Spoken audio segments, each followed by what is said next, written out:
Voilà. Alors, on va enregistrer parce qu'il y a des gens qui m'ont demandé d'avoir tout de suite après le replay. Donc, on va démarrer cette conférence aidante. Alors, le sujet, vous l'avez tous lu sur tous les documents où j'ai toutes les informations que j'ai pu vous envoyer. Donc, c'est comment garder la complicité avec nos parents pendant la période ou au moment de la période de perte d'autonomie. Donc, déjà, je voulais vous souhaiter la bienvenue. On vous remercie vraiment d'être là et pour échanger avec nous. C'est un échange qui sera ouvert et positif parce qu'on le veut toutes les deux et on le souhaite tous de faire ça dans la bienveillance. On espère que ce moment vous apportera des solutions et transformera aussi votre approche de la complicité que vous pouvez avoir avec vos parents au moment justement de cette perte d'autonomie. Donc moi, je suis Anne Margalin. Certains d'entre vous me connaissent déjà. Je suis aidante de mes 3 parents, donc beau-père, père et mère, 91 pour les deux et 96 pour le troisième.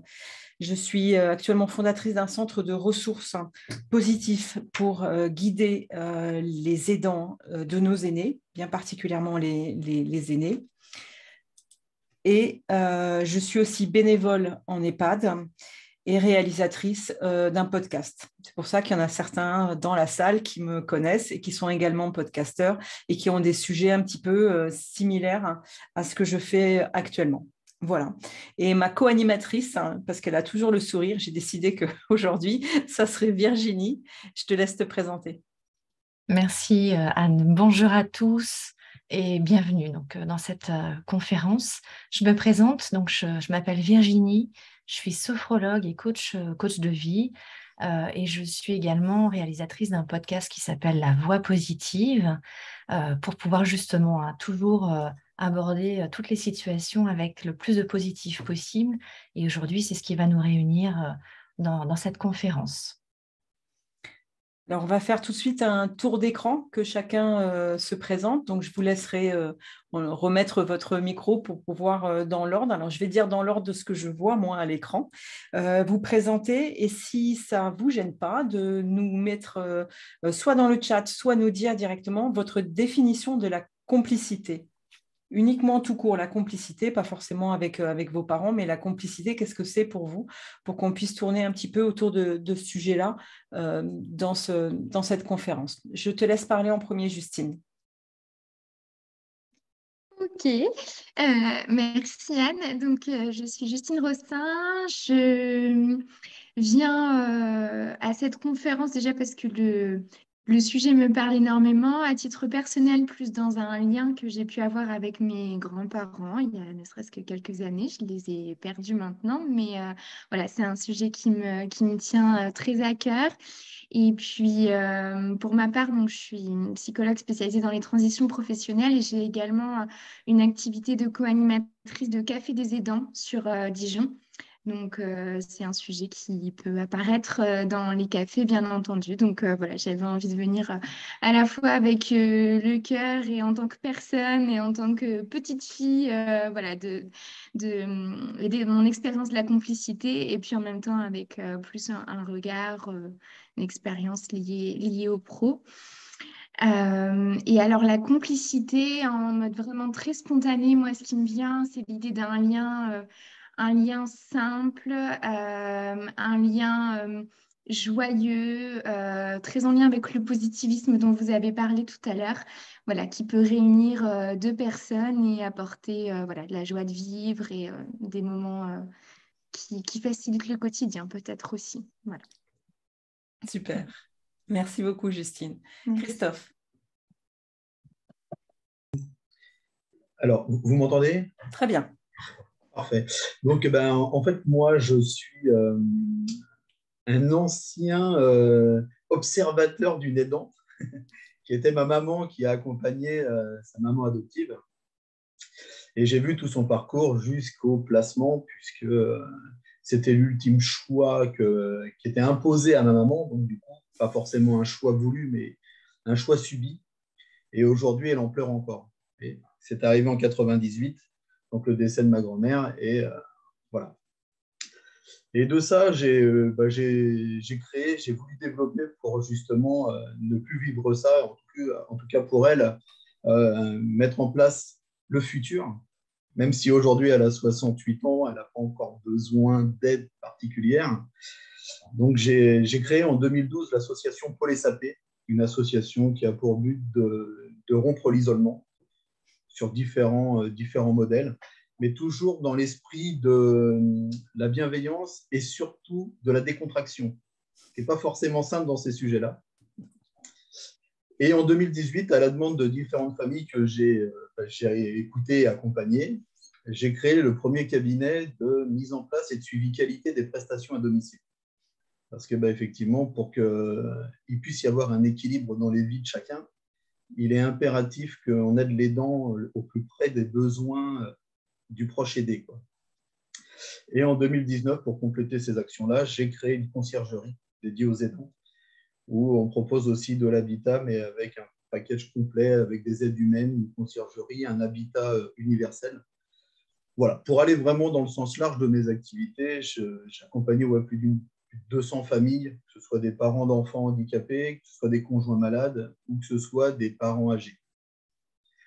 Et pour moi, la définition de complicité, c'est surtout un mot qui est le partage. Et c'est vrai qu'aujourd'hui, j'œuvre beaucoup avec mon cabinet pour permettre aux aidants de garder leur place d'enfant auprès de parents âgés. Parce que, effectivement, là, on télescope les rôles, puisque, effectivement, on est un peu dans l'inversion, sauf que ça crée malheureusement des fois des déséquilibres qui malheureusement nourrit pas le côté positif de la chose, mais même malheureusement le côté négatif, et du coup, les deux ne le vivent pas pleinement, quoi. Et je me suis dit, voilà, pourquoi avec mon équipe, pourquoi on ne pourrait pas remettre ça sur le tapis et de se dire, voilà, pourquoi les dents familiales ne partageraient pas plutôt qu'une toilette, un repas au resto, une séance de cinéma ou une séance shopping avec les enfants, voire les petits-enfants par là. Et donc, voilà un petit peu ce qui m'anime moi, et vraiment autour de la complicité, le partage. Voilà. Parfait. Audrey. Bon, je suppose qu'il n'y en a qu'une. Oui, Audrey. J'ai pas fait toute la liste, c'est toi. Mince, zut. C'est toi. Alors du coup, je suis Audrey, hein. C'est hyper original. Donc je suis conseillère de vie Montessori Alzheimer. Alors c'est quoi cette chose? Parce que du coup, on me pose la question tout le temps. Donc en fait, j'aide les aidants familiaux et les professionnels à rétablir une bonne communication et à créer des activités avec leurs proches atteints de la maladie d'Alzheimer. Je lance une formation 100% en ligne pour les aidants pour apprendre la méthode Montessori tranquillement à la maison. Et pour moi, du coup, la complicité, c'est juste partager, semer du bonheur. Il n'y a que ça de vrai. Que ça de vrai. C'est parfait. Merci beaucoup, Audrey. Marie-Claire, du coup, je ne sais pas si vous voulez communiquer sur qui vous êtes, hein, ou sur votre conception de la complicité. Alors, je vous laisse me lire. Je suis donc Marie-Claire, agricultrice avec une ferme pédagogique. Ah, c'est beau ça.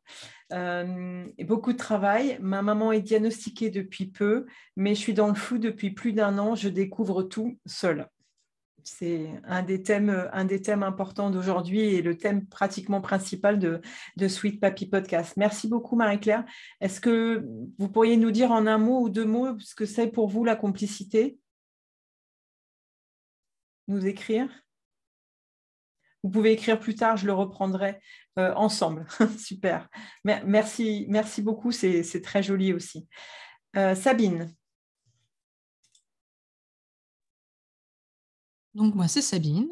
Je connais Anne par rapport à nos activités de podcasteuse. Et voilà, je me suis inscrite à la conférence aujourd'hui parce que, alors c'est plutôt ma casquette de sophrologue qui m'a attirée ici, puisque je devrais démarrer mes activités en tant que sophrologue d'ici quelques mois. Et je vis dans une ville thermale qui accueille beaucoup de curistes d'un certain âge. Et j'aimerais bien donc m'adresser et accompagner ces personnes. Donc, tous les enseignements que je peux recevoir, j'y vais. Nous avons donc 2 sophrologues sur le plateau. Alors moi, c'est en devenir encore. C'est super. Et pour la complicité, moi, je pense que c'est la compréhension mutuelle au-delà des mots. Voilà, j'ai des souvenirs avec... j'ai des parents qui sont encore très indépendants, mais qui vieillissent, qui ont dépassé ce stade des 70 ans, qui a l'air d'être donc un palier. Et j'ai des souvenirs d'une grande complicité avec mes grands-parents, justement. C'est pour ça, au-delà des mots. Et peut-être qu'il y a quelque chose à réfléchir sur le lien qui n'est pas tout à fait le même avec ses parents âgés et avec les grands-parents âgés. Ce n'est pas tout à fait la même chose, je crois. Voilà. Merci pour ma Sabine. présentation. Merci. Merci beaucoup, c'est gentil. Jean-Guy.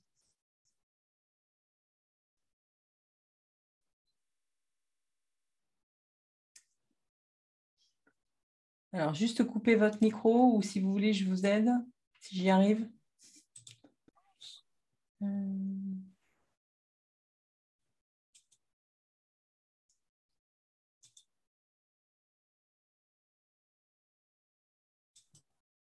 Voilà, j'ai enlevé le... Vous pouvez parler, Jean-Guy, si vous voulez. Non.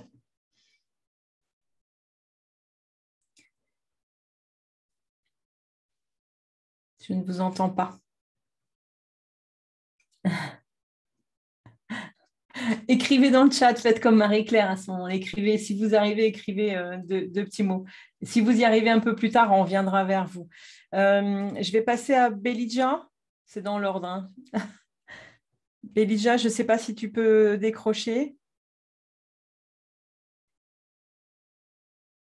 Non? Bon. On passe. Fabienne a dit que non. Ben, on passe à Louise, elle est dans la voiture aussi. Et Barbara? Non plus. Oui, tout à fait. Si, super. Moi, je suis. Oui. Bonjour. Bonjour. Alors, excusez-moi déjà parce que je suis arrivée en retard. C'est un peu compliqué, la journée au boulot, donc on fait ce qu'on peut. Alors, du coup, j'ai un petit peu loupé l'intro. Alors, je ne sais pas trop ce qu'on était censé dire. L'intro, c'était de vous présenter, donner votre prénom, un petit peu Voilà. qui vous êtes et nous dire simplement ce que le mot complicité évoque chez vous. Voilà. Écoutez, avec grand plaisir. Donc, Barbara Minck, voilà, comme tout le monde, j'ai des parents et ma mère souffre de la maladie d'Alzheimer. Voilà. Donc, c'est pour ça que je me suis vraiment intéressée au sujet, parce que bon, finalement, on y est sensibilisé quand ça nous tombe dessus, hein, c'est normal. Après, je suis quand même sensibilisée à pas mal de choses, parce que je suis sapeur-pompier volontaire, je suis aussi bénévole dans une association humanitaire. Mais bon, c'est vrai que comme ça nous touche, nous, personnellement, c'est encore autre chose, c'est une autre problématique, ça nous touche autrement, et puis au plus profond de nous-mêmes, bien sûr. Donc, et ensuite, on fait un petit peu aussi l'amalgame quand on est avec des personnes anonymes, parce qu'on ramène ça à nous et à nos familles. Donc voilà, la dernière année a été quand même assez difficile pour moi, je ne vous le cache pas, parce que c'est très difficile. Je suis une communicante de par mon travail, et que la communication est de plus en plus difficile, même si ma mère communique encore. Voilà, j'ai d'ailleurs même écrit un livre que je viens de publier pour pouvoir coucher sur le papier tout ce que je ressentais, donc ça m'a fait beaucoup de bien. Vous nous mettrez le lien, Barbara, c'est important. Écoutez, avec grand plaisir. Il est sorti le 21 septembre. Voilà, c'est un petit livre. Hein, c'est vraiment un récit sur la maladie d'Alzheimer, tel que je l'ai vu progresser chez ma mère. Et il est aussi beaucoup de questions de notre relation. Enfin, en fait, je pense que c'est vraiment l'histoire d'amour entre une mère et sa fille, hein, tout simplement, que j'ai couché sur le papier. Et donc, si je devais vous donner ma définition donc de la complicité, eh bien, ça serait le partage de choses qui n'appartiennent qu'à nous, en fait. Et le partage qui peut se faire, et je m'en rends compte aujourd'hui, beaucoup aussi de manière non verbale. Voilà. Impeccable. Merci mille fois. Donc, il restera Belidja qui ne peut pas parler, Fabienne non plus, Louise Maëna et Jean-Guy. Jean-Guy, je ne sais pas si vous n'avez pas mis de petits messages. Dites-moi. On ne vous entend toujours pas.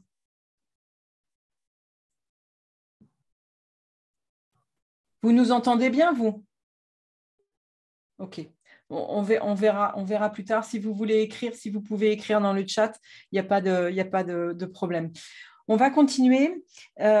Pour débuter cet atelier conférence, je voulais quand même rappeler qu'ici, avec la plupart des gens qui sont ici, qui nous connaissent, peut-être moins Virginie, mais en tout cas, la plupart, vous me connaissez.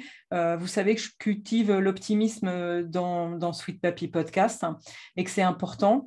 Je voulais revenir sur le terme de complicité parce que bizarrement, j'ai du mal à le retenir, moi, depuis plusieurs jours. C'est moi qui ai choisi le sujet, mais j'arrive pas à dire complicité, j'arrête pas de dire complexité. Je ne sais pas pourquoi. J'étais obligée de me l'écrire au-dessus à chaque fois qu'on en met. Tu fais quoi comme conférence? Sur la complicité, mais je dis complexité. Parce qu'en fait, le terme, il est tellement ambigu parce qu'on dit on est complice d'eux. Et donc là, c'est négatif. Et par contre, quand on dit je suis très complice avec, c'est positif. Donc, c'est toujours difficile. Et quand on va chercher la définition de complice, en premier, il arrive la police, tout ça, quoi. Donc, moi, j'ai voulu garder la partie la plus positive et qui est évidemment pour moi la connivence qu'on peut avoir intellectuelle et morale. Donc, je vais repasser la main à Virginie parce que tu as noté un petit peu ce que disaient les personnes sur la définition pour eux de la complicité. Et je voudrais avoir aussi ton avis, finalement. Ok, effectivement, donc merci pour vos partages. Il y a quand même un point commun à tout ce que j'ai pu entendre, en tout cas, c'est comme ça que je le ressens. C'est vraiment ce lien et ce partage, qu'il soit verbal ou non verbal. Et ça, c'est vraiment important, effectivement, et je pense que vous avez tous raison, et on a tous notre définition, hein, du partage et de la complicité. Je vais faire comme Anne en disant complexité. Et effectivement, donc pour reprendre textuellement, en fait, on va dire la définition de complicité, c'est vraiment pour le rendre neutre, ni positif ni négatif, mais on va le prendre positif parce qu'on aime ça. La complicité, c'est entre deux personnes, voire plusieurs. C'est sur le fait d'agir dans le même sens. Et on le ressent bien, hein, la complicité, c'est vraiment de se comprendre, de se soutenir de façon inconditionnelle, que ça soit par un mot, par un geste, souvent par un regard. Le regard est hyper important quand on sait que le non-verbal, c'est 85% de la communication. Le non-verbal est quand même très fortement important dans ces cas-là, et on n'a pas toujours effectivement les mots qui vont avec. Que ça soit un geste, donc tout ça, c'est très, très important. Et ça démontre véritablement un attachement émotionnel, affectif, avec une confiance telle que en fait, rien ne peut vous séparer ou rien ne peut briser en fait ce lien. Donc, j'avais envie de vous partager en tout cas ma vision de la complicité. Et comme vous l'avez tous comme vous l'avez tous bien donné, c'est vraiment effectivement ce partage de souvenirs, le partage d'émotions, le partage d'un passé, et c'est aussi le partage de ce qui va arriver. Donc dans cette conférence, hein, on va essayer d'aborder le sujet le plus largement possible. Cette complicité avec nos parents, nos proches, ça peut être des parents âgés comme moins âgés, que ça soit dans une position de perte d'autonomie momentanée, hein, pour une maladie, pour un accident, et puis aussi après avec cette vieillesse qui est là, mais qui fait partie de la vie, et comment les accompagner et comment essayer de faire en sorte que pour vous aidants et pour eux aidés, tout se passe dans cette complicité qui nous apporte un bien monumental et dont il faut vraiment s'appuyer dessus pour pouvoir vivre cette situation. Est-ce que, Anne, je réponds à ta question? On ne t'entend plus, Anne. Attends. Voilà, super. Oui, tu réponds à mes questions et je pense que tout le monde a répondu sur l'écran, tout le monde a répondu pratiquement à ça. Et je voudrais bien confirmer que la thématique d'aujourd'hui, elle n'est pas uniquement sur la complicité, elle est sur garder la complicité, parce que c'est important, on va essayer de chercher des clés, des solutions, parler ensemble. Je rajoute que c'est bien une conférence aidante, c'est-à-dire qu'il n'y a pas que Virginie et moi qui allons parler, on va échanger tous sur ce qu'on pense et sur, entre autres, une demande, une question qui nous a été envoyée par Marie-Claire, qui est vraiment très, très intéressante. Est-ce que pendant que je vous montre un petit peu différents points de vue, vous voyez bien tous à l'écran ce qu'il y a, ce qui est affiché? Tout le monde, c'est OK? OK. Est-ce que pendant que je vous montre un petit peu la position et qu'on continue là-dessus, est-ce que vous pourriez écrire dans le chat pendant ce temps-là ce que vous venez chercher aussi, vous, aujourd'hui, dans cette présentation? Si vous venez rien chercher, ne mettez rien. Voilà. Mais peut-être quelques mots pour dire ce qu'il y a exactement, ce qui vous tentait à travers le sujet pour qu'on puisse en parler. Alors moi, je voudrais reprendre un petit peu la synthèse de ce que c'est que la complicité, on l'a vu. Par contre, ça peut être ça. Par contre, la complicité, elle arrive au moment de la perte aussi d'autonomie et comment la gérer. Et donc, je voudrais reparler de la perte d'autonomie parce que tout le monde, je pense, autour de cette conférence, sait à peu près comment ça se passe. Mais je voudrais revenir sur les 3 étapes particulièrement importantes qu'il faut franchir au moment de leur perte d'autonomie. Et pour moi, il y a 3 étapes importantes. C'est la vérité, la décision qu'on devra prendre et le bénéfice. Alors, je ne vais pas vous faire un PowerPoint pendant toute la conférence, ne vous inquiétez pas, mais c'est au moins pour bien situer tout ça. Je l'ai vécu moi en tant qu'aidante, certains d'entre vous aussi, certains la connaîtront un petit peu plus tard. Et donc, il est important par cette présentation de bien redonner les quelques points de départ au niveau de la perte d'autonomie. Alors, la perte d'autonomie, quand elle arrive, c'est un choc. C'est un choc émotionnel. Il faut être tout de suite hyper vigilant avec son aîné et même avec nous. Il faut avoir à cœur que tout est chamboulé, donc notre organisation, elle est complètement différente. Et le temps passe vite parce qu'on n'est pas face à un aîné qui en a peut-être plus pour très longtemps. Donc, il faut absolument trouver des solutions rapidement. Donc, à la suite de quoi, il faut prendre des décisions et ces décisions-là, ça remet en cause beaucoup de choses parce que pourquoi est-ce qu'il va falloir s'occuper d'eux? Comment s'y prendre? Moi-même, pourquoi je devrais m'occuper d'eux après tout? Parce que j'ai ma vie. Et les autres, ils font quoi? Alors moi, je vous cite juste un exemple. Je suis une famille avec 3 enfants. J'ai les 2 parents qui sont donc en perte d'autonomie pour le plus âgé, fauteuil roulant, etc. Et j'ai 2 frères. Et donc, il arrive souvent dans les familles qu'il faut pouvoir dire qui fait quoi. Et là, c'est pour ça que j'ai mis les autres, ils font quoi? Parce que c'est souvent le début des galères. Voilà. Donc, je voulais bien le rappeler parce que c'était vraiment important. Et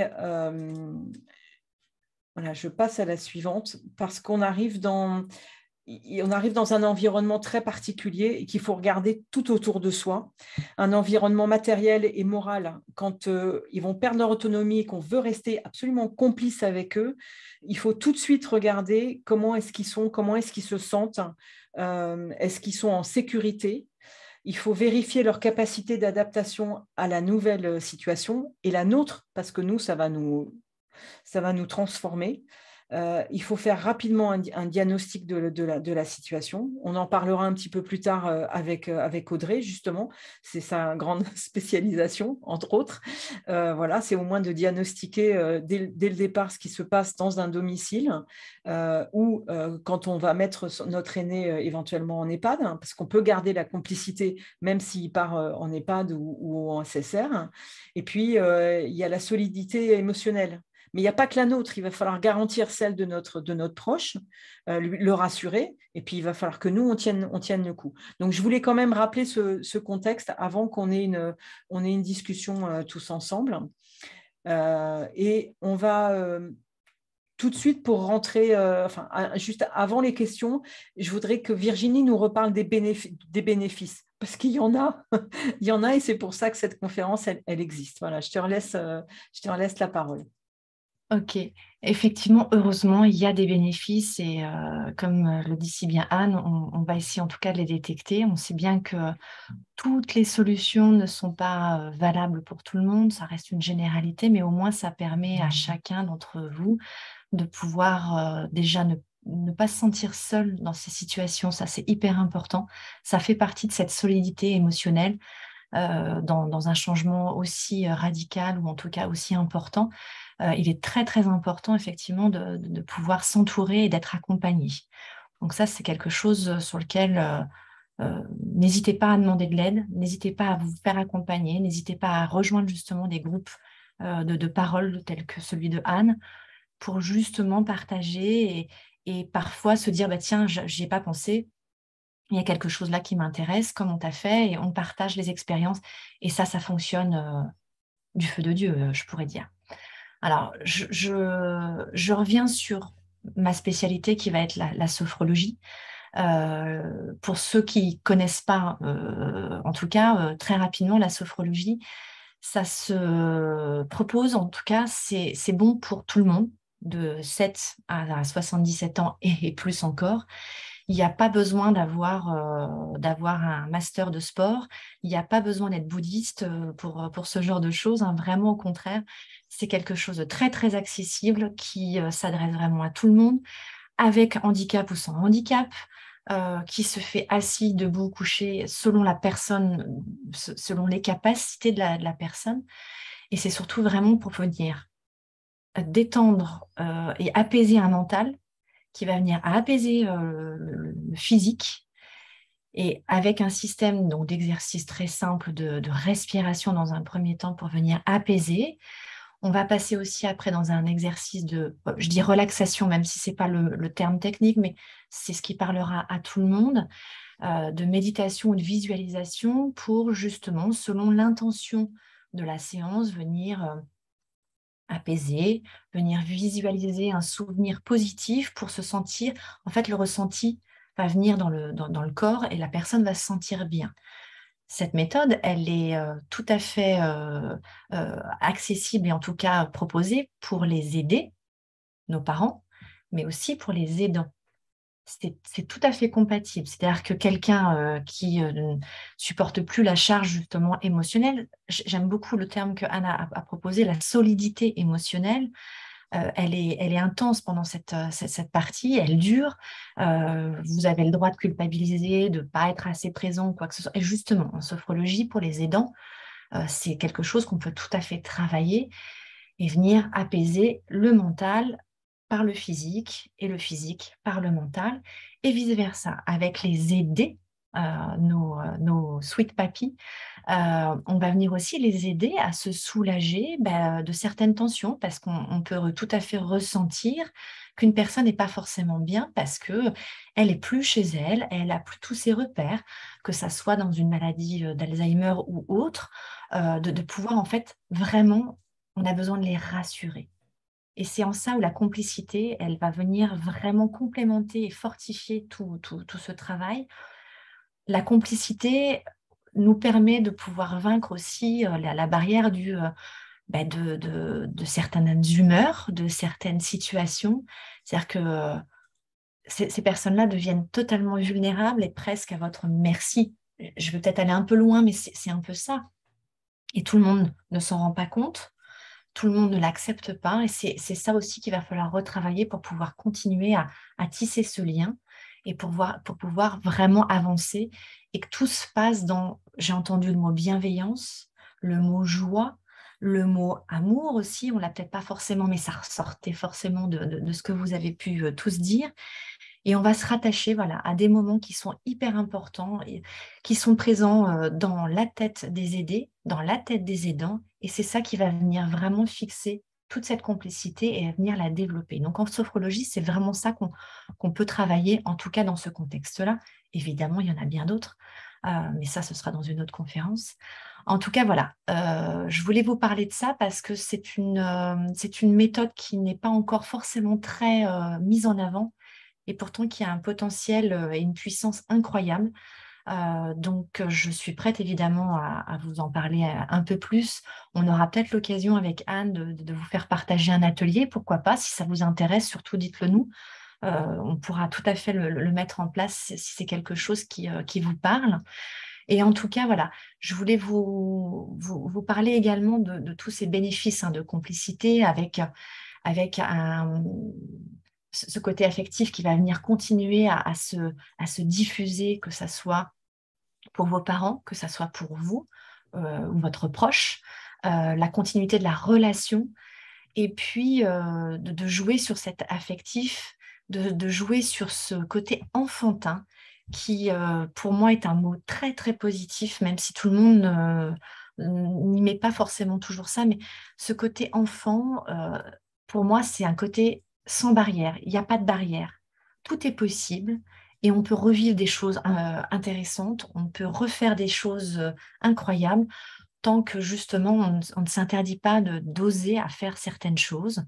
Moi, j'ai plusieurs souvenirs qui me viennent là en vous parlant de ma grand-mère qui est toujours de ce monde et tant mieux, d'ailleurs, je l'embrasse, qui, le jour de mon mariage, est venue déguisée avec un bébé, qui nous a fait un sketch monumental, complètement euphorique, et qui est la première à me tirer la langue et à me donner des petits noms tout gentils qui ne peuvent venir que justement de nos sweet papis.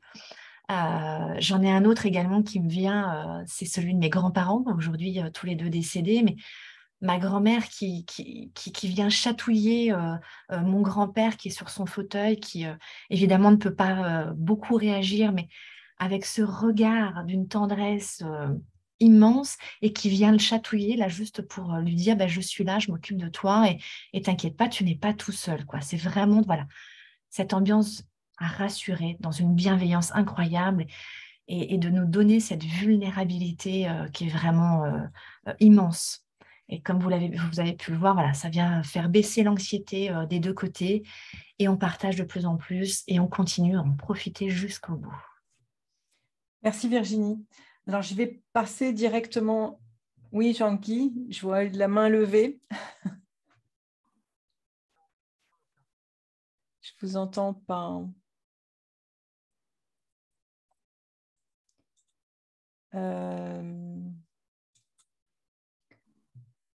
Est-ce que vous pouvez parler là? Parce que je ne vous entends toujours pas. Ouais. Non. Désolée, mais restez avec nous et puis on essaiera quand même d'être avec vous. Peut-être en essayant de se déconnecter, reconnecter. Oui, si vous ressortez de la conférence et vous revenez, Jean-Guy, essayez, peut-être que ça marchera mieux. Je vous accepterai vite. Bon, voilà, on va continuer. Marie-Claire est toujours là. C'est sa question qu'on va aborder. Elle a une longue question, donc je vais la lire. Et vous êtes pratiquement, il y en a quelques-uns d'entre vous qui sont quand même des professionnels, donc je vais lire assez doucement parce que c'est long sa question et elle remet en cause beaucoup de choses qui sont vraiment importantes pour garder la complicité. Elle m'écrit: comment faire accepter son aide? J'essaye par la douceur en prétextant vouloir aider, mais elle se sent jeune et n'a pas besoin. Une dame de ménage vient 2 heures par semaine, mais elle ne reconnaît pas son travail. Elle ne voit pas que c'est sale. Elle ne lave presque plus de linge. Je ne peux pas rentrer dans sa chambre ou dans sa salle de bain. Elle crie et se met en colère. Elle a entassé le linge et en lave peu pour manger. Elle entasse le linge et en lave peu. Pour manger, elle mange tout ce qu'elle voit.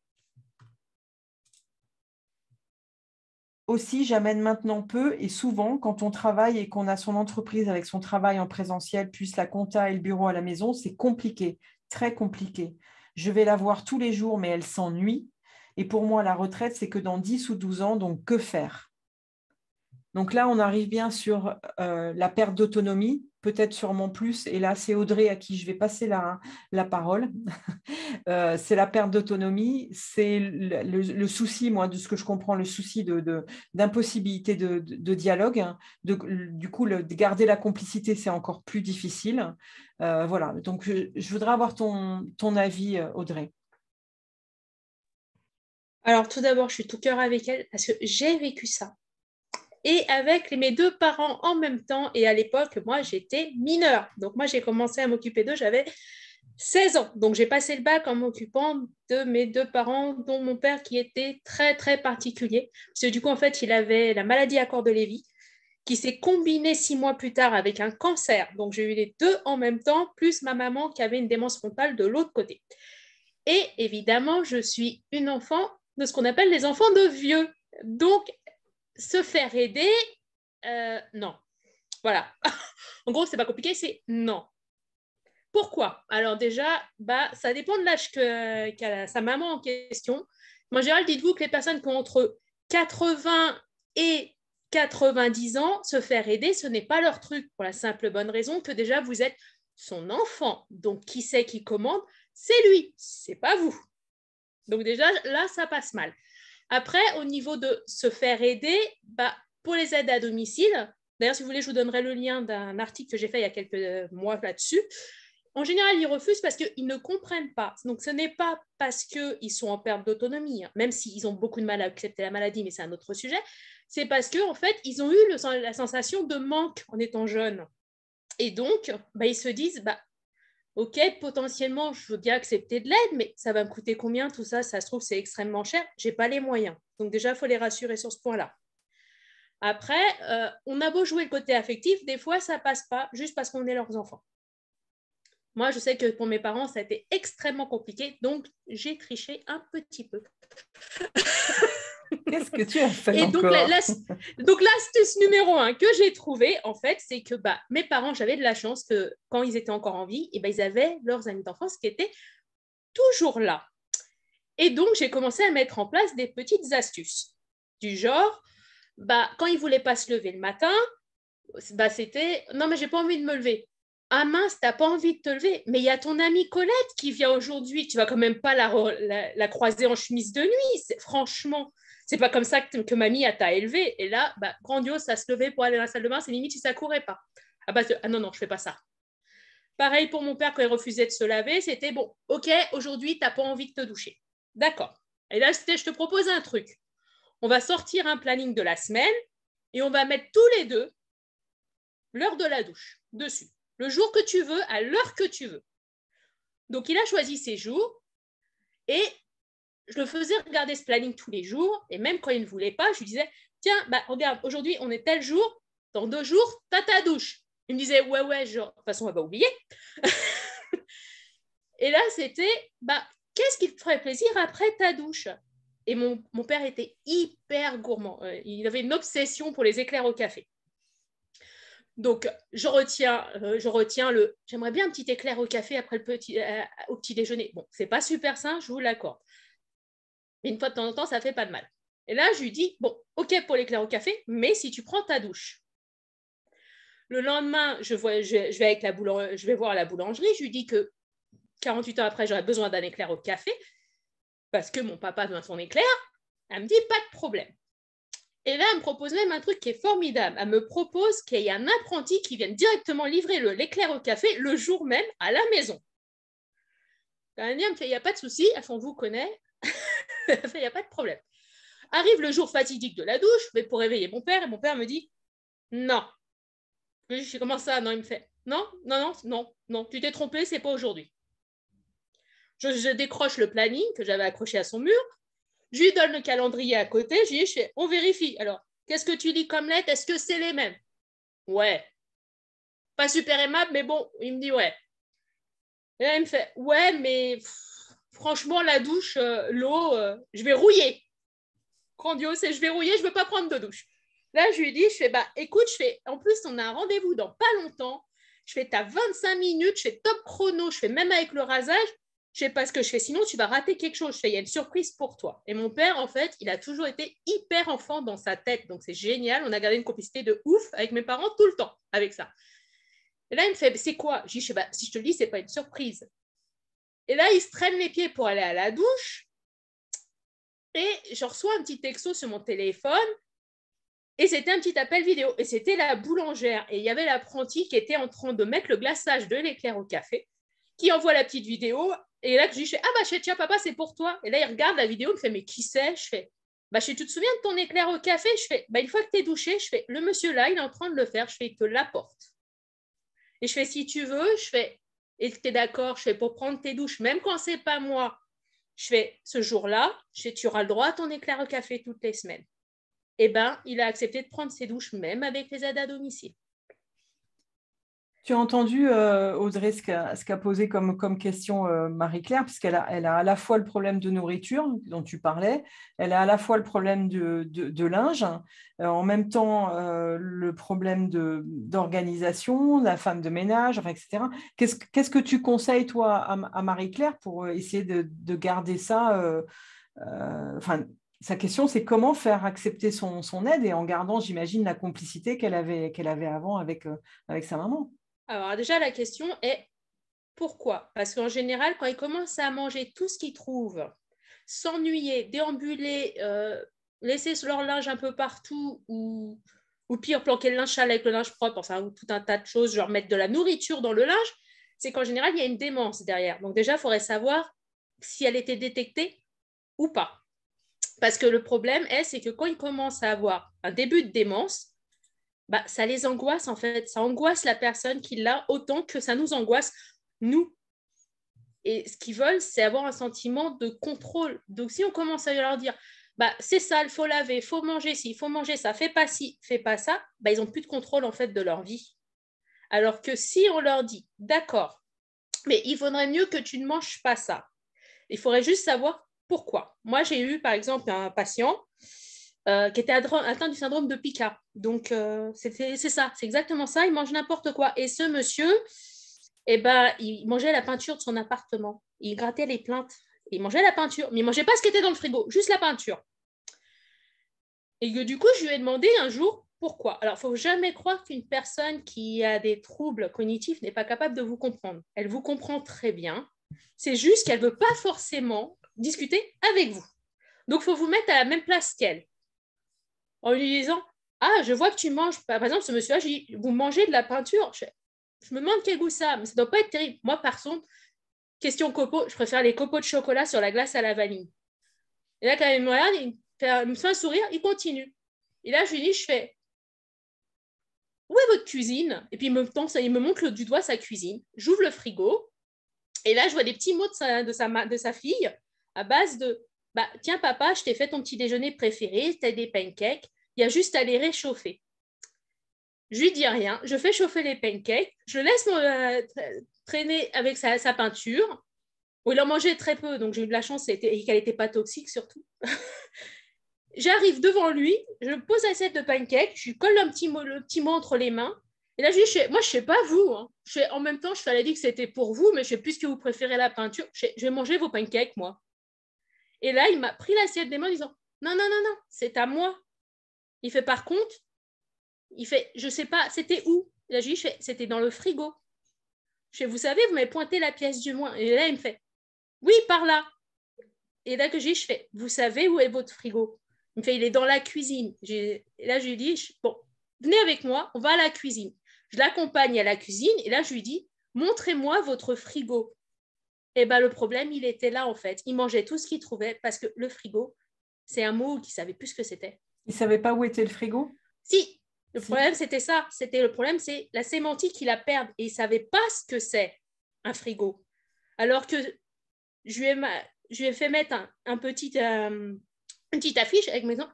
Dedans, on trouve de la nourriture pour la manger. Je l'ai juste collé sur le frigo et a marqué frigo en dessous, avec un petit dessin de frigo. Et là, je lui dis, je fais comme ça. Je fais, est-ce que vous êtes capable de me trouver la nourriture? Et là, il me fait, ouais, j'en sais rien. De toute façon, je suis fatiguée. Puis de manière, tout le monde m'embête. Tout le monde veut faire ce que je veux. Et parce que moi, j'ai envie. Je dis, ok, d'accord, j'en oublie. Je repasse le voir l'après-midi même parce que du coup, j'étais indépendante, donc je faisais plusieurs familles. Je reviens le voir l'après-midi et là, je lui dis, vous vous souvenez de moi? Il me dit non. Donc, je lui rappelle qui je suis. Et là, il me fait, ah oui, la petite dame de ce matin qui a voulu voler mes pancakes. Donc, alors que ça ne se souvient de rien, logiquement. Hein. Donc, ça prouve que, si, ça se souvient très bien. Et là, je lui dis, est-ce que vous voulez bien m'accompagner à votre cuisine? Il faut que je me lave les mains. Il m'accompagne à la cuisine. Et là, je lui dis, où se trouve votre frigo? Et là, il me fait, dans la cuisine. Il fait, on y est. Et je fais, oui, mais il est où exactement votre frigo? Je suis désolée, je porte des lunettes, mais elles doivent être mauvaises, il faut les changer. Et là, je le vois faire le tour à 360 de la cuisine, et puis il s'approche de la fiche. Là, il me fait, il y a de la nourriture dedans, frigo. Là, il me fait, je crois que c'est là. Là, je lui fais, ouvrez la porte pour voir. Il ouvre la porte, et là, il voit plein de nourriture. Il me fait, c'est ça, c'est un frigo. Il avait compris, oui. C'est ça. En fait, des fois, le problème c'est ils mangent n'importe quoi parce que ils sont stressés et ils n'ont pas de cadre sécurisé pour manger. Alors, qu'est-ce que tu préconises pour Marie-Claire? Est-ce qu'elle Marie-Claire a répondu que c'était bien, on lui avait dit Alzheimer, démence vasculaire. Oui, c'est ce que je vois. Donc, du coup, en fait, le souci qu'elle a, avec l'anosognosie, bon, je ne vous ferai pas un cours médical là-dessus. Non, parce qu'il nous reste peu de temps. Voilà, mais en fait, le problème que ça a sa maman, c'est qu'elle perd son autonomie, elle sait qu'elle la perd. On veut lui imposer des choses, on ne lui demande pas son avis. Alors, ce qu'elle voudrait, c'est qu'on la traite d'égal à égal.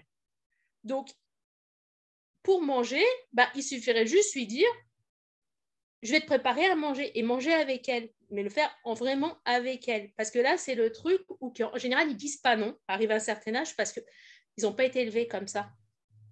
Et ils ne partiront pas de leur table si vous les accompagnez aux toilettes avant. Parce que sinon, s'ils sont contrariés, qu'ils mangent avec vous, en plein milieu du repas, ils peuvent s'arrêter et vous dire « j'ai envie d'aller aux toilettes ». Parce que qui refuserait à une personne d'aller aux toilettes? Personne. Et ils ne vont pas revenir manger. Alors que si vous l'accompagnez avant, voilà. Et surtout, il ne faut pas hésiter en fait, à lui trouver des activités à sa maman. Parce que le problème, c'est ça. Sa maman, elle a plein de troubles du comportement parce qu'elle s'ennuie. C'est ce qu'elle dit. Elle n'a pas d'activité. Il lui faut un but le matin pour se lever. Donc, il faut chercher les capacités de préserver de sa maman. Donc, ce qui est ma spécialité, du coup, vu que je fais que ça en Montessori. Et il faut lister les activités et ses hobbies et voir comment elle peut participer à la maison. Par exemple, si sa maman faisait la cuisine, une personne, même à un stade très avancé, peut vous aider à cuisiner. Si elle avait l'habitude de laver le linge qu'une certaine journée, il faut remettre dans ses habitudes cette journée-là. C'est parce que c'est la journée du lavage de linge. Ce n'est pas une autre journée, c'est cette journée-là. D'accord. Donc, c'est une question pour toi, si je traduis, je résume pour pouvoir laisser la main à d'autres rapidement. Pour toi, c'est vraiment une question d'organisation par rapport à ce qu'indique Marie-Claire pour pouvoir récupérer un petit peu l'organisation complète pour rassurer sa mère. C'est ça que tu veux dire? Parce que c'était organisation du frigo, organisation de la maison, organisation du temps, dans ce que je comprends que tu indiques. Voilà. Exactement. En fait, il faut qu'elle ait des repères pour se retrouver dans les pièces et surtout, il faut lui trouver quelque chose. Alors moi, par exemple, dans les activités Montessori que je propose, des fois, je propose une liste de choses à faire, surtout sur les patients qui n'arrêtent pas de me dire « je m'ennuie ». D'accord. Tu nous remettras le lien. Je vous remettrai tous les liens. Et puis, si vous voulez, même, vous avez le droit de m'appeler. Je fais ce que j'appelle des appels challenge. Donc, vous pouvez m'appeler. Je vous donne 45 minutes dans mon emploi du temps. Et vous pouvez m'appeler pour le problème que vous avez. Voilà, Marie-Claire, si vous voulez vous mettre en contact avec Audrey. Audrey, tu remettras, si tu arrives dans le chat, à nous remettre au moins ton lien. Je voudrais... Est-ce que quelqu'un d'autre voudrait prendre la parole par rapport à la question d'Anne de Marie-Claire rapidement, puisqu'on a d'autres questions, et puis on va continuer aussi sur comment garder la complicité. Est-ce que quelqu'un veut parler? Anne Bellich, j'ai vu que tu avais mis un petit message. Est-ce que tu peux parler? Bonjour tout le monde, je suis arrivée un petit peu Bonjour Anne. Après le début, donc je n'ai pas suivi tout ce qui s'est dit. Oui, concernant la question, effectivement, je trouve que les pistes qui ont été abordées sont opportunes. Après, j'ai juste envie de rappeler aussi que parfois, c'est un petit peu au jour le jour et que les choses peuvent parfois fonctionner une journée et peut-être pas aussi bien fonctionner le lendemain. eh bien, c'est comme ça. Et surtout, ne pas oublier que quand on est l'enfant, ça, je suis assez d'accord hein, sur le fait que normalement, on n'est pas censé être l'aidant et qu'il y a parfois plus d'opposition avec les enfants qu'avec les aidants professionnels qui peuvent venir sur le terrain. Donc, voilà. Après, je n'ai pas forcément beaucoup plus de pistes à donner, effectivement, à mettre des pictos dans la maison, mettre des repères comme ça. Oui, ça, c'est vraiment très bien. Après, je vois voilà, la maladie d'Alzheimer avec la méconnaissance ou le déni en fait, de cette maladie, qui est un symptôme aussi, et plus la démence vasculaire. Enfin, voilà, il y a quand même plein de troubles qui se mettent en corrélation, et c'est vrai que ce n'est pas tous les jours facile. Ouais, c'est ce que met Marie-Claire hein, dans le chat. Hein. Il faut être avec elle constamment.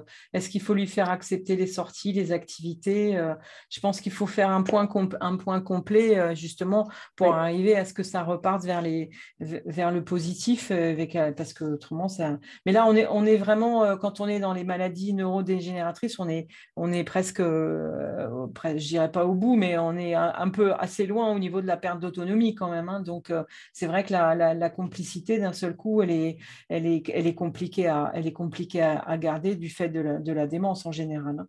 Donc, c'est pas si simple que ça. Je vais passer à la question suivante. Je te remercie, Audrey, et je remercie Anne. L'autre Anne. Je vais repartir sur un petit peu de positif, mais je vais parler de Jean-Guy. Jean-Guy, est-ce que vous nous entendez? Oui. Est-ce que vous arrivez à parler? Ultime tentative. Je vous entends. Pardon? On vous entend. Ma foi. Alors, écoutez, Jean-Guy, 77 ans, assis dans mon VR qui n'est pas trop clair à ce que je vois, mon véhicule récréatif sur le bord du fleuve Saint-Laurent face à Montréal. Bienvenue. Merci. Je n'ai pas un parent, mais j'ai une conjointe qui est atteinte d'une maladie neurologique dégénérative qui porte le fameux nom de paralysie supranucléaire progressive, maladie orpheline pour laquelle il n'existe aucun traitement, aucun médicament, et nécessairement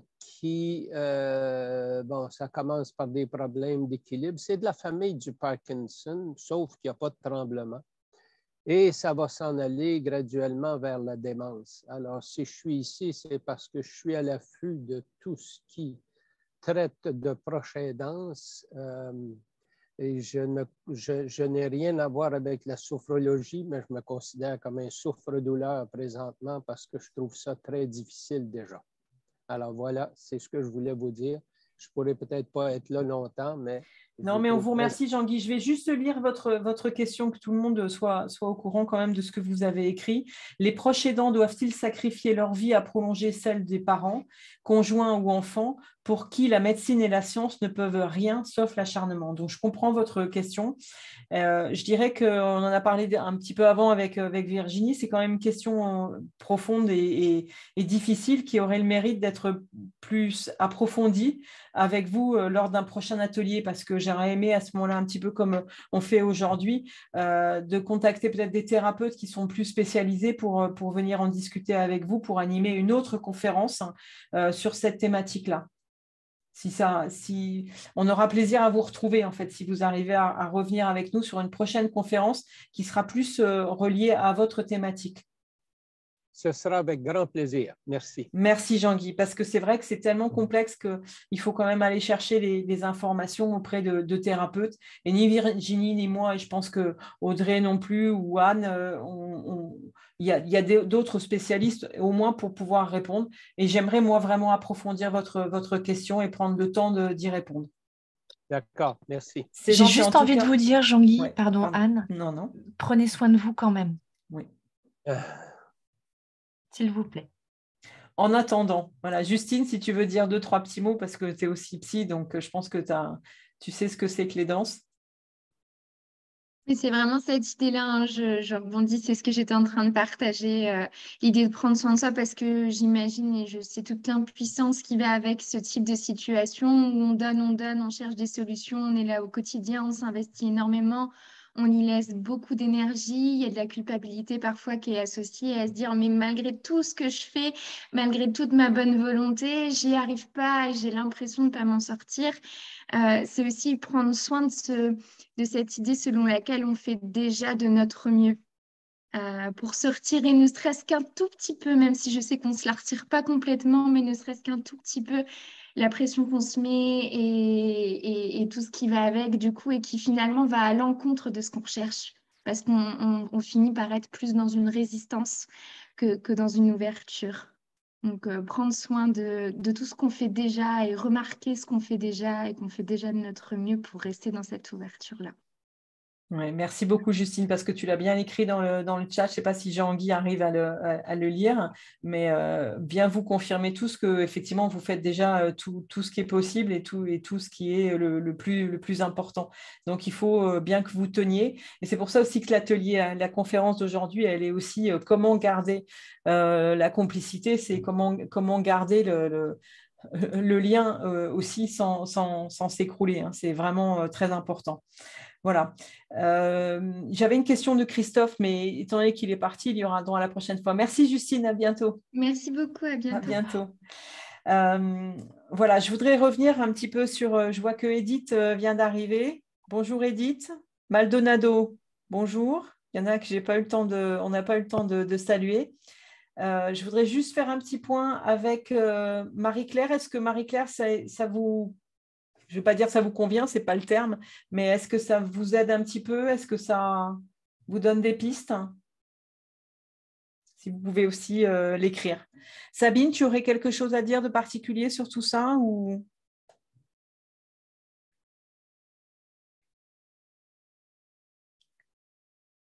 Pardon. Vas-y. C'est déjà d'avoir écouté ces témoignages, c'est beaucoup d'émotions en fait. On sent que voilà, beaucoup de choses se jouent au niveau émotionnel, au niveau sensibilité. Donc non, j'ai rien à ajouter. Je réfléchis à tout ce que j'ai entendu pour l'instant. D'accord.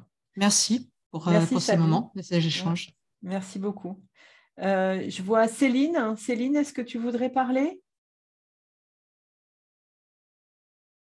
Ou est-ce que tu écoutes juste Bélija? Bélija, tu dois être coincée. Fabienne aussi. Barbara, tu voudrais dire quelque chose? Écoutez, je dirais juste que c'est toujours agréable, n'est certainement pas le mot non plus adapté, mais on se sent finalement bien moins seul. Moi, si j'ai écrit ce que je ressentais, c'est parce que je me sentais très seule. Et au moment où je l'ai écrit et d'autres m'ont lu, comme j'ai eu beaucoup de retours, j'ai finalement réalisé que je ne l'étais pas en fait. Et c'est idiot, je ne sais pas pourquoi j'en avais pas pris conscience avant, mais en même temps, si on ne communique pas sur les sujets qui nous minent, parce que ce n'est pas un sujet facile, hein, la maladie d'Alzheimer, donc voilà, c'est effectivement pas facile de se faire aider. On est tellement focalisé sur le fait d'aider la personne aimée, et puis on perd un peu de vue le fait qu'on a besoin d'être aidé aussi. Voilà, tout simplement. En tout cas, mille merci pour nous avoir mis le lien de votre livre. Ça, c'est important. Qu'est-ce qui reste? Louise Mahana, tu es toujours dans la voiture parce que toi, tu as une position différente encore, je le sais. Est-ce que tu arrives à nous parler? Bonjour Anne. Bonjour. Je vais te dire quelques mots avant de reprendre la route. Là, j'étais en deux. Écoute, d'abord, félicitations vraiment pour cet événement-là, ce webinaire-là qui est très aidant pour beaucoup de gens hein, qui sont aux prises avec, je dis aux prises parce que bon, c'est pas une décision choisie. En même temps, oui, c'est mieux de la choisir, de se préparer. Parce qu'en bout de ligne, on peut quand même passer de très beaux moments. Moi, mon papa, je l'ai accompagné. Effectivement, il était dans une démence dans les dernières années de sa vie. Finalement, c'était dû à une septicémie. On a eu le diagnostic, en fait, quand ils ont fait l'autopsie. C'est un petit peu bête, quand je vais dire, comme on dit, quand j'entendais tantôt, là, la dame qui mangeait ce qu'elle voyait, tu sais, ben, ça les aide pas, c'est clair. Fait que oui, effectivement, être plus attentif à qu'est-ce qu'ils se mettent dans la bouche, déjà, ça va les aider grandement, ça va vous aider aussi grandiosement parce que les aidants sont là pour, c'est comme, je vais dire comme on dit, hein, quand on était petit, c'est nos parents qui ont pris soin de nous. Fait que quand on avance plus en âge, puis des fois c'est très jeune, hein, comme la demoiselle, je pense que c'est la personne que tu as invitée, ton invité qui a dû voir ses parents très, très jeunes. Ça les fait maturer prématurément. Hein? Fait que tout ça pour dire que vaut toujours mieux être prêt. Et puis, même si nos parents sont dans des moments comment je dirais ça, on va dire de non-présence. Okay? Dans la réalité des faits, moi, je voyais avec mon père que il était conscient de sa condition sans être capable de vivre, on va dire normalement. Okay? Fait que j'ai appris à observer, à écouter son langage. Okay? À écouter son langage et à être très patient, naturellement. C'est un petit peu difficile quand ils sont dans la phase de colère, parce que, tous les gens qui souffrent de démence passent justement dans cette phase de colère. Ça, c'est une phase qui est plus difficile, ou même des phases de fugue aussi. C'est drôlement pas évident et ça prend toute une organisation pour s'en occuper quand on les garde à la maison. Parce que, moi, ma mère a choisi de le garder à la maison plutôt que de l'envoyer en CHSLD ou en résidence. En fait, dans une condition comme ça, ici, au Québec, on appelle ça les CHSLD. C'est comme un hôpital, c'est comme vos EHPAD, je pense, vous autres. Oui, c'est le même terme, à peu près le même terme, la même organisation. Ouais. Mais moi, je voulais avoir ton avis, Louise, c'était par rapport à ta spécialité, parce qu'elle est différente de tout le monde, mais assez rapidement pour qu'on laisse la parole à d'autres et puis qu'on clôture. Oui. Mais par rapport à ta spécialité, j'en reviens toujours il faut qu'on revienne quand même à l'aspect positif. Hein, ce qu'on veut quand même dire aussi dans cette conférence, c'est qu'il faut quand même s'accorder qu'il faut garder notre équilibre de vie. Et je sais que toi, avec ton approche Feng Shui, c'est important aussi. Donc, j'aimerais t'en entendre parler aussi. OK, parfait. Oui, c'est ça. J'ai comme pris le temps perdu de tous les moments où je pouvais pas parler. OK. Oui, effectivement. Quand, comme tu dis, moi, je regarde l'énergie, j'observe tout ça. L'énergie circulante des lieux. C'est sûr que quand on garde nos parents à la maison, c'est plus facile. Il y a des orientations qui vont favoriser à tout le moins le ralentissement de la maladie. Hein? Chaque personne a des orientations favorables. Je vais parler en particulier du docteur du ciel. Okay? Pour exemple, les repas ou prendre la médication. Il y a des façons de faire pour ralentir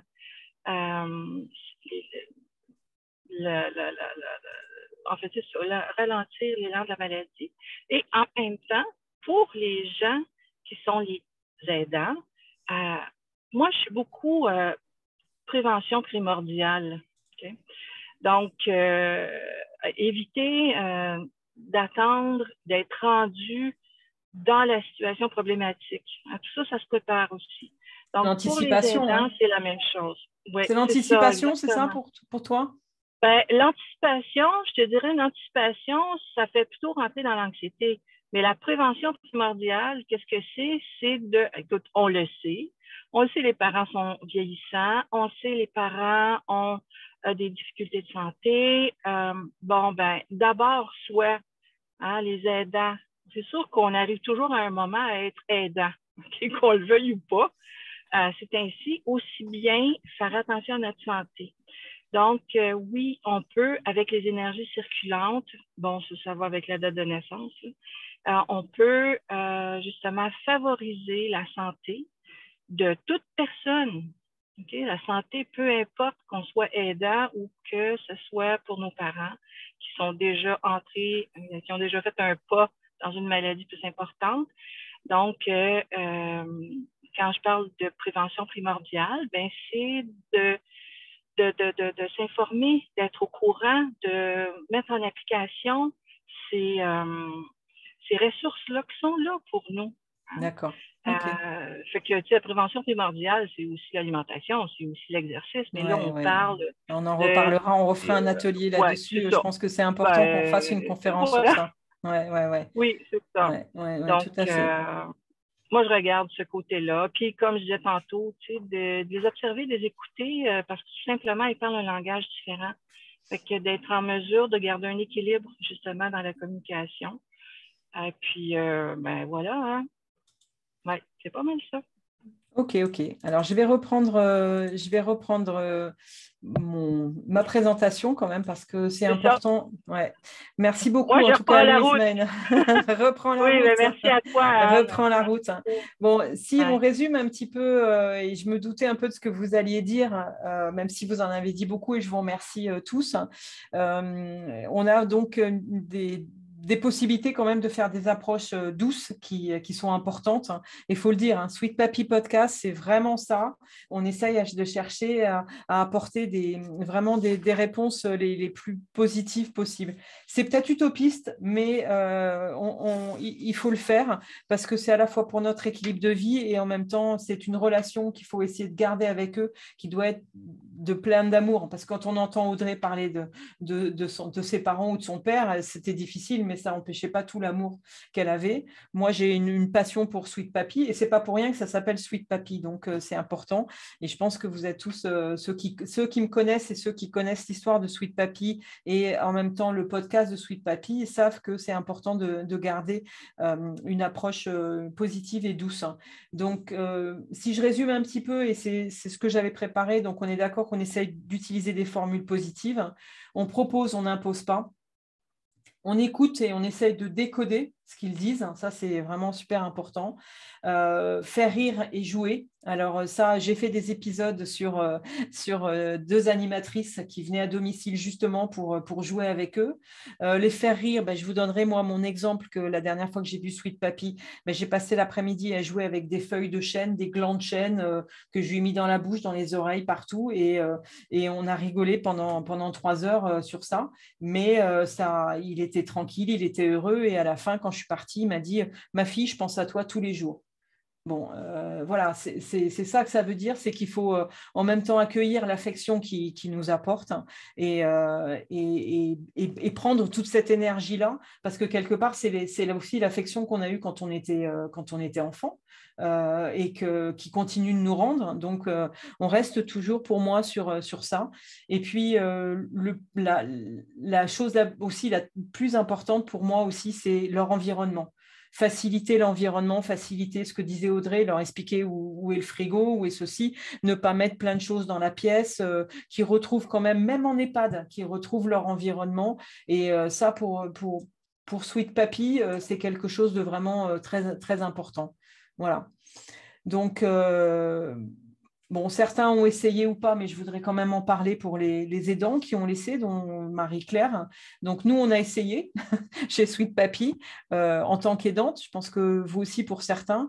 Donc, les approches non médicamenteuses, type l'espace Nose-Hélène, Montessori avec Audrey, les souvenirs et le passé, parce que je m'aperçois qu'ils aiment beaucoup parler de ce qui leur est arrivé et surtout, ils ont une mémoire lointaine qui est beaucoup plus claire que la mémoire présente.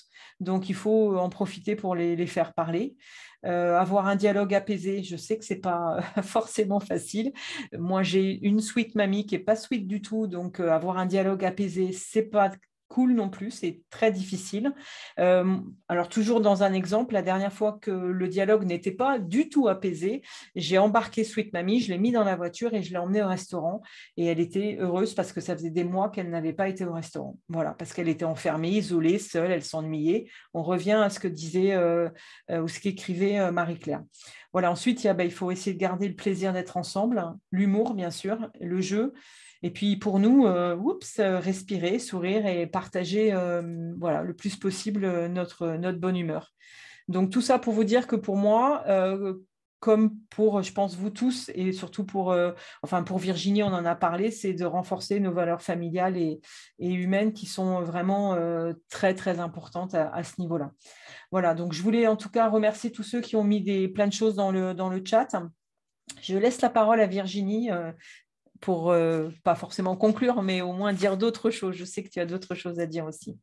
Eh bien, quel partage avec DS, très, très, très, très fortes émotions, des partages magnifiques et le constat effectivement de voir qu'on est tous concernés et pas seuls. Et ça, c'est vraiment capital. J'ai envie de vous dire surtout de ne pas rester seul, hein, vraiment, c'est sur ça. D'être patient, je sais que ce n'est pas toujours facile. D'être à l'écoute, je sais que ce n'est pas toujours facile non plus. C'est aussi pour ça que vous avez la chance d'être entouré par des gens autour de vous, thérapeute ou pas thérapeute, ça, ce n'est pas le souci, mais c'est surtout de se forger un système qui vous permet d'être vaillant. Parce qu'on sait que on ne sait pas combien de temps ça va durer, on sait que ça va demander beaucoup d'énergie. Donc prenez soin de vous d'abord, parce que si vous ne prenez pas soin de vous, il n'y aura personne qui pourra le faire à l'extérieur et qui pourra prendre soin de vous, Sweet Papy. Donc c'est très important de pouvoir prendre soin de vous un minimum. Ne culpabilisez pas de ne pas aller faire une journée peut-être, si c'est possible, de façon vitale évidemment, mais prenez soin de vous un minimum. Écoutez-vous, écoutez-les tant que bien que c'est possible. Et surtout, essayez de contourner quand les difficultés sont là et que vous voyez qu'il y a une barrière. Essayez de contourner au maximum, comme Audrey l'a bien souligné, comme on peut le faire aussi avec les enfants, sans les infantiliser, surtout pas justement. Garder les responsables, c'est ça dont ils ont besoin. Ils ont besoin de se sentir complet, entier et vraiment vivant d'une certaine manière, et surtout pas comme un enfant. Ouais. Mais par contre, d'avoir cette touche d'humour et enfantine, dans le sens où on met une image où on joue avec des feuilles comme ça, ça paraît rien, mais pour eux c'est énorme, et en même temps sans les infantiliser. Ça, c'est hyper important. C'est ça qui les angoisse. On l'a tous souligné. La perte de contrôle, c'est ça qui angoisse, hein, qu'on soit autonome ou pas autonome. Quand on ne contrôle plus, on est souvent un peu perturbé et angoissé. Donc surtout, prenez soin de vous, prenez soin d'eux. Merci Virginie. Je voudrais terminer en vous remerciant vraiment de vous être inscrit à cette conférence. C'était important pour moi, pour Sweet Papy, pour Virginie, de débuter par vraiment une conférence aussi agréable et autant de partage. Certains j'ai pas pu les voir. Marie-Claire, merci en tout cas de mettre plein de choses dans le chat, parce qu'on a enregistré le chat, donc on va pouvoir le relire et vous garder avec nous un petit peu après. Et vous mettez « on devient le parent de notre parent », vous touchez le point sensible, je crois, oui, effectivement, mais il ne faut pas être infantilisé, ça c'est sûr. Et voilà, donc n'oubliez pas surtout de vous inscrire dans le groupe Facebook de Sweet Papy Podcast, parce qu'il va y avoir une nouvelle conférence le 19 octobre. Je ne vous dirai pas le sujet, vous verrez plus tard, ça sera la surprise. Et puis surtout, on va mettre en place des ateliers peut-être un peu plus thématiques en dehors des conférences. On va continuer les conférences 2 fois par mois et on va mettre en place peut-être des activités avec des professionnels, comme des ateliers sur le yoga du rire, sur des ateliers sophro avec Virginie, ou Anne, si tu veux participer aussi sur d'autres ateliers, n'hésitez pas. Des séances de méditation, j'en rêve en qualité d'aidante d'avoir ça, mais ça j'en rêve parce que tout le monde espère. Alors si tu veux, je te propose quelqu'un à ce niveau-là. Ouais, mais j'ai Virginie aussi. Hein. Ah bah sinon, il n'y a pas de problème, j'en connais aussi et c'est une aidante en plus. Voilà. Donc voilà, c'est des ateliers si ça peut vous intéresser aussi. Je vous proposerai aussi peut-être, ce qui me tente beaucoup, c'est de faire un atelier autobiographie aussi, parce qu'il faut profiter de leur âge, et tant qu'ils sont à peu près bien pour les faire pas les faire écrire parce qu'ils en sont plus capables en général. Mais attention, parce qu'il faut délimiter. Hein. Là, on est quand même parti beaucoup sur, on va dire, presque la fin de vie. Quand ils sont en perte d'autonomie au départ, hein, ils sont encore tout à fait capables de raconter leur vie et ils en ont besoin. Et c'est quelque chose qui est très important. Je sais que moi-même, on l'a fait faire avec ma maman et que ma maman a écrit un livre entier sur toute sa vie qui était absolument fantastique. Et ça, il faut le garder. Et d'ailleurs, si le podcast Sweet Papy Podcast a démarré, c'est parce que j'ai reçu une cassette avec l'audio de mon grand-père qui racontait toute sa vie, même pas 2 mois avant son décès. Donc, c'est le démarrage, c'est vrai, c'est le démarrage de Sweet Papy Podcast. C'était sur ça, si vous écoutez le premier épisode. Je vous remets dans le chat le lien du podcast. Donc, voilà, par le biais d'un cercle de parole aussi, on souhaiterait savoir si ça vous intéresse de faire un cercle de parole VIP avec peu de personnes, parce que la conférence, avec Virginie ou avec d'autres, on espère que ça va grossir, qu'il va y avoir plus de monde. Là, c'était bien parce qu'en fait, on a eu le temps pratiquement de tous parler, peut-être un peu moins avec Edith, mais on a eu le temps de tous parler, donc c'était vraiment très agréable. Et on aimerait faire un cercle de parole VIP au moins une fois par mois avec quelques personnes sur abonnement, que ce soit vraiment un groupe fermé, pour échanger et casser l'isolement justement des aidants, parce que c'est la première chose qu'on entend à chaque fois pour tous les aidants, c'est le problème d'isolement, de ne pas pouvoir s'exprimer, de ne pas pouvoir trouver des solutions. Et là, voilà, la conférence d'aujourd'hui qu'on a voulu faire avec Virginie, c'était aussi de dire, voilà, il y a Audrey qui peut répondre sur ça, il y a Anne qui peut répondre sur ça, il y a Louise Maina qui peut répondre sur ça. Je sais qu'Edith pouvait répondre aussi sur d'autres choses parce qu'elle a vécu aussi beaucoup de choses difficiles, et donc elle a toute son expérience. Belidja, elle a une autre approche qui est différente. Voilà, bon, vous avez tous quelque chose de spécial et à apporter aux aidants. Donc, ça, vraiment, mille merci à tous. Donc, ce cercle VIP, il est en cours de construction. Faites-nous savoir si ça vous intéresse, les aidants, de le faire. Voilà. Et puis en tout cas, à très, très bientôt. Audrey, j'espère que ça t'a plu de venir nous voir. Toi qui fais toujours plein de lives sur YouTube. Voilà. J'en fais pas tant que ça. Je sors une vidéo par semaine. Bon, après, c'est vrai que là, des lives, ils vont en avoir pas mal, parce que la formation va être lancée. Donc, oui, il va y avoir des lives. Tu lances ta formation Montessori. Donc, ça, c'est important aussi pour les gens qui peuvent être intéressés. Louise Maina, je sais que tu as sorti ta nouvelle saison de podcast qui est formidable aussi, tout le monde. Et voilà. Donc, mille merci. Merci beaucoup, ma co-animatrice toujours souriante. Dis-moi, Anne, toujours agréable. Une petite question. Est-ce que tu aurais éventuellement un mail type ou quelque chose pour promouvoir en fait, ne serait-ce que ton groupe Facebook ou ta plateforme, parce que du coup, en fait, moi, je pense que dans les groupes d'aidants que j'accompagne sur la plateforme, je pense qu'il y a des gens qui maîtrisent quand même bien aussi l'outil informatique et qui seraient peut-être intéressés, parce que effectivement, ne serait-ce que par ce genre de conférence en fait, pour des échanges, pour des infos. Voilà, moi je vois bien, j'essaye de répondre à des questions et à orienter des choses, mais c'est vrai qu'on a tout un angle de vue différent, et puis voilà, c'est vrai que ça pourrait peut-être aider. Donc après, si tu n'en as pas, je ferai, j'enverrai à la plateforme pour qu'ils fassent passer. Mais si je vais me mettre en contact. Je vais me mettre en contact avec toi. Tu sais que j'ai ton épisode à préparer aussi pour le podcast, comme celui de Louise. En tout cas, merci beaucoup Marie-Claire pour cette question, parce qu'elle nous a vraiment animé beaucoup la conférence, et elle était très importante, et je pense qu'on reviendra dessus aussi parce qu'il y avait des choses que je n'ai peut-être pas abordées avec les gens qui étaient présents aujourd'hui. Donc, merci mille fois Marie-Claire. J'espère vous revoir à la prochaine conférence, et passer une belle soirée tous, en tout cas, et une belle journée pour les Québécois. Merci à tous, à très bientôt. À bientôt. Au revoir, merci. Merci, au revoir.